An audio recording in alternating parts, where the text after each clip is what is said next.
परिवार दे सारे जी बार बार उसदियां नज़रां अगों गुजरन लगे जिन्हां दी जिम्मेवारी उसदे सिर आ पई सी। भैणां नाल भरा दे नाल प्यो दी थां भी वरतना सी। छोटी नूं जो ਉਹਦੇ पढ़दी सी, पढ़ाउणा सी, विआहुणा सी। मां दे हर दुख सुख दा ख्याल रखना सी। ਇਹ ख्याल रखदिਆਂ ਹੋਇਆਂ भी उसने बड़ी एहतियात ਤੋਂ ਕੰਮ ਲੈਣਾ ਸੀ। ਭੈਣਾਂ ਦੇ ਕਿਸ ਕਾਰਜ 'ਤੇ ਨਾ ਗਿਆ, ਛੋਟਿਆਂ ਨਾਲ ਕੋਈ ਵੱਧ ਘੱਟ ਹੋ ਗਈ ਉਹਨਾਂ ਵੀ ਅਤੇ ਲੋਕਾਂ ਵੀ ਆਖਣਾ ਸੀ ਵੱਡਾ ਭਰਾ ਹੀ ਹੈ ਨਾ, ਕਿਤੇ ਪਿਓ ਜਿਉਂਦਾ ਹੁੰਦਾ ਤਾਂ ਇਸ ਤਰ੍ਹਾਂ ਨਹੀਂ ਸੀ ਹੁੰਦਾ। ਮਾਂ ਨੂੰ ਵੀ ਮਹਿਸੂਸ ਨਹੀਂ ਸੀ ਹੋਣ ਦੇਣਾ, ਨਹੀਂ ਤਾਂ ਉਸਨੂੰ ਜਨਾਨੀਆਂ ਦੀਆਂ ਕੀਤੀਆਂ ਗੱਲਾਂ ਵਾਰ-ਵਾਰ ਯਾਦ ਆਉਣੀਆਂ ਸਨ। ਭੈਣੇ ਤੇਰਾ ਤਾਂ ਰਾਜ ਖੁੱਸ ਗਿਆ, ਮਰਜ਼ੀ ਨਾਲ ਅੰਦਰੋਂ ਅੰਦਰੀ ਕੱਢਦੀ ਸੈਂ, ਵਰਤਦੀ ਸੈਂ ਹੁਣ ਸੁੱਖ ਨਾਲ, ਭਾਵੇਂ ਸੁਲੱਗ ਨੇ, ਪਰ ਹਰ ਗੱਲੋਂ ਮੁੰਡਿਆਂ ਦੇ ਹੱਥਾਂ ਵੱਲ ਵੇਖੇਂਗੀ।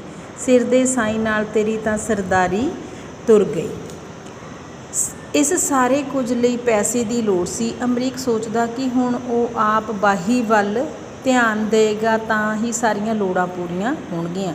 2-2.5 ਕਿੱਲੇ ਹੋਰ ਕੁੜੀਆਂ ਦੇ ਵਿਆਹ 'ਤੇ ਉਸਦੇ ਪਿਓ ਨੇ ਗਹਿਣੇ ਕਰ ਦਿੱਤੇ ਸਨ। ਉਸ ਦਾ ਖਿਆਲ ਸੀ ਕਿ ਬਚਦੇ 5-6 ਕਿੱਲਿਆਂ ਵਿੱਚ ਜੇ ਉਹ ਖਾਦ ਆਦਿ ਪਾ ਕੇ ਫਸਲ ਬੀਜਿਆ ਕਰਨਗੇ ਤਾਂ ਘਰ ਦਾ ਗੁਜ਼ਾਰਾ ਤੁਰਨ ਲੱਗ ਪਏਗਾ। ਹੁਣ ਉਹ ਸਾਰੀ ਤਨਖਾਹ ਆਪਣੇ ਹੱਥੀਂ ਵਰਤਿਆ ਕਰੂ। ਅੱਗੇ ਤਾਂ ਸਾਰੀ ਤਨਖਾਹ ਖੇਰੂ ਹੋ ਜਾਂਦੀ ਸੀ।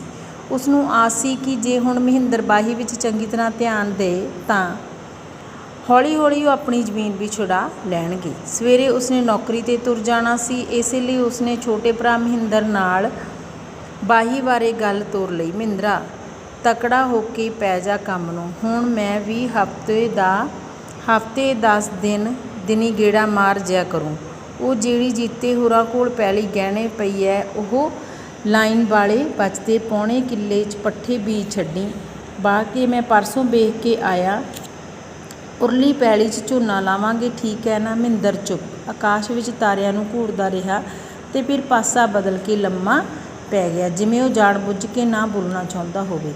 ਅਮਰੀਕ ਫਿਰ ਬੋਲਿਆ ਤਾਂ ਜਗੀਰ ਕੌਰ ਨੇ ਕਿਹਾ, ਉਹ 1.25 ਕਿੱਲਾ ਤਾਂ ਪਿਛਲੇ ਸਾਲ ਦਾ ਗਹਿਣੇ ਕਰ ਦਿੱਤਾ ਹੋਇਆ ਏ। ਕਿਹੜਾ ਉਤਲਾ? ਆਹੋ। ਕਿਉਂ? ਉਹਦੀ ਆਵਾਜ਼ ਵਿੱਚ ਗੁੱਸਾ ਸੀ। ਆ ਤੇਰੀ ਭੈਣ ਦੀ ਸੱਸ ਦੇ ਇਕੱਠ 'ਤੇ ਜਦੋਂ ਗਏ ਸਾਂ ਉਦੋਂ ਮਾਂ ਦੱਬੀ ਆਵਾਜ਼ ਵਿੱਚ ਬੋਲੀ। ਅਮਰੀਕ ਨੇ ਸੋਚਿਆ ਹੁਣ ਖਿਝਣ ਦਾ ਕੀ ਫਾਇਦਾ ਸੀ। ਪਹਿਲਾਂ ਆਪ ਘਰ ਵੱਲ ਧਿਆਨ ਦਿੰਦਾ ਤਾਂ ਸ਼ਾਇਦ ਜ਼ਮੀਨ ਗਹਿਣੇ ਨਾ ਪੈਂਦੀ। ਉਹ ਹੁਣ ਇਸ ਨੂੰ ਹੋਣੀ ਸਮਝ ਕੇ ਪੀ ਗਿਆ। ਤੇ ਪਿੱਛੇ ਪੈਲੀ ਕਿਹੜੀ ਰਹਿ ਗਈ ਫਿਰ? ਉਸਨੇ ਜਿਵੇਂ ਖਲਾ ਨੂੰ ਪੁੱਛਿਆ ਹੋਵੇ। ਕੋਈ ਜਵਾਬ ਨਾ ਆਇਆ। ਉੱਧਰੋਂ ਖਾਦ ਦੇ ਪੈਸੇ ਦੇਣੇ ਆ, ਪਤਾ ਨਹੀਂ ਕਿੱਥੇ ਖਾਦ ਪਾਉਂਦੇ ਰਹੇ ਜੇ। ਫਸਲ ਤਾਂ ਕੋਈ ਕਦੀ ਖਾਣ ਜੋਗੀ ਆਈ ਨਹੀਂ। ਉਹ ਆਪ ਹੀ ਬੁੜ ਕਰਕੇ ਚੁੱਪ ਕਰ ਗਿਆ। ਖਾਦ ਤਾਂ ਅੱਗੇ ਨਗਦ ਵੇਚ ਕੇ ਪੈਸੇ ਵੱਟ ਕੇ ਵਰਤ ਲਏ ਸਨ, ਖੇਤਾਂ 'ਚ ਕਿੱਥੇ ਪਈ ਸੀ? ਮਹਿੰਦਰ ਪਹਿਲੀ ਵਾਰ ਬੋਲਿਆ। ਉਹਦੀ ਆਵਾਜ਼ ਵਿੱਚ ਪਤਾ ਨਹੀਂ ਸੀ ਲੱਗਦਾ ਨਿਰਲੇਪਤਾ ਸੀ ਜਾਂ ਕੁੜੱਤਣ। ਅਮਰੀਕ ਨੇ ਸੁਣ ਕੇ ਅੰਦਰੋਂ ਵੱਟ ਚੜ੍ਹਿਆ। ਮੈਂ ਆਨਾ ਤੁਸੀਂ ਇੰਨੇ ਪੈਸੇ ਵਰਤਦੇ ਕਿੱਥੇ ਰਹੇ ਜੇ? ਮਾਤਾ, ਤੂੰ ਸਭ ਕੁਝ ਸਾਥੋਂ ਲੁਕਾਉਂਦੀ ਰਹੀ ਏਂ। ਉਸ ਦੀ ਆਵਾਜ਼ ਵਿੱਚ ਮਾਂ ਪ੍ਰਤੀ ਦੱਬਵਾਂ ਜਿਹਾ ਗੁੱਸਾ ਸੀ। ਮੈਂ ਕੀ ਲੁਕਾਉਂਦੀ ਰਹੀ ਹਾਂ? ਤੂੰ ਤਾਂ ਘਰ ਦਾ ਖਹਿੜਾ ਹੀ ਛੱਡਿਆ ਹੋਇਆ ਸੀ। ਉਹ ਮਨ ਮਰਜ਼ੀ ਕਰਦਾ ਸੀ। ਉਹਦੇ ਅਮਲ ਦਾ ਇੰਨਾ ਖਰਚ ਘਰੋਂ ਹੀ ਤਾਂ ਹੁੰਦਾ ਸੀ। ਤੂੰ ਅਣਜਾਣ ਇਹ ਤਾਂ ਨਾ ਬਣ। ਉਹ ਦੰਦ ਘੁੱਟੀ ਲੰਮਾ ਪਿਆ ਰਿਹਾ। ਇੰਨਾ ਪੈਸਾ ਉਹ ਕਿਵੇਂ ਉਤਾਰੇਗਾ? ਬਾਹੀ ਕਿਵੇਂ ਤੋਰੇਗਾ? ਝੋਨੇ ਲਈ ਖਾਦ ਵੀ ਚਾਹੀਦੀ ਸੀ। ਮੱਖਣ ਸਹੁੰ ਵੀ ਇੱਕ ਪਰਨੋਟ ਲਈ ਫਿਰਦਾ ਹੈ, ਮੈਨੂੰ ਵਿਖਾਉਂਦਾ ਸੀ। ਭਾਈਏ ਨੇ ਉਸ ਤੋਂ ਵੀ 500 ਰੁਪਈਆ ਵਿਆਜ ਫੜਿਆ ਹੋਇਆ ਜੇ। ਮੈਨੂੰ ਆਂਦਾ ਸੀ ਤੇਰੇ ਭਰਾ ਨਾਲ 17ਵੀਂ ਤੋਂ ਪਿੱਛੋਂ ਹੀ ਗੱਲ ਕਰੂੰ।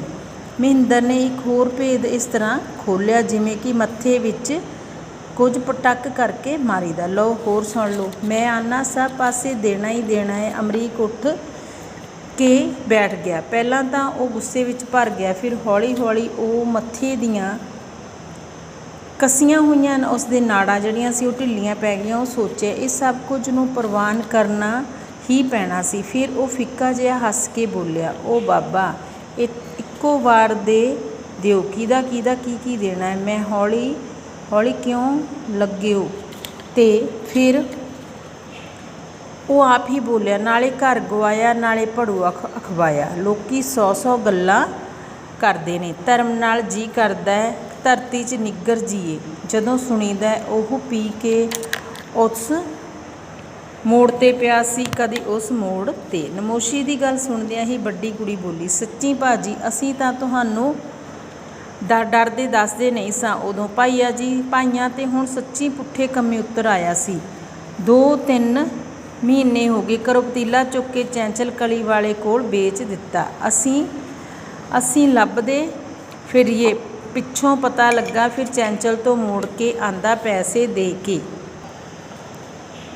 ਅਮਰੀਕ ਨੂੰ ਇੱਕ ਧੱਕਾ ਜਿਹਾ ਲੱਗਿਆ। ਉਹ ਸੋਚਿਆ ਜੇ ਕਿਧਰੇ ਲੋਕਾਂ ਨੂੰ ਇਸ ਗੱਲ ਦਾ ਪਤਾ ਲੱਗ ਜਾਂਦਾ ਤਾਂ ਉਹ ਕੀ ਮੂੰਹ ਦਿਖਾਉਂਦਾ। ਹੋ ਸਕਦਾ ਸੀ ਉਸਦਾ ਪਿਓ ਘਰ ਤੋਂ ਪਿੱਛੋਂ ਲੋਕਾਂ ਦੇ ਭਾਂਡੇ ਵੀ ਚੁੱਕਣੇ ਸ਼ੁਰੂ ਕਰ ਦਿੰਦਾ। ਤੇ ਇਹ ਸਭ ਕੁਝ ਸੋਚਦਿਆਂ ਉਹ ਜਿਵੇਂ ਨਮੋਸ਼ੀ ਵਿੱਚ ਗਰਕ ਹੁੰਦਾ ਜਾ ਰਿਹਾ ਸੀ।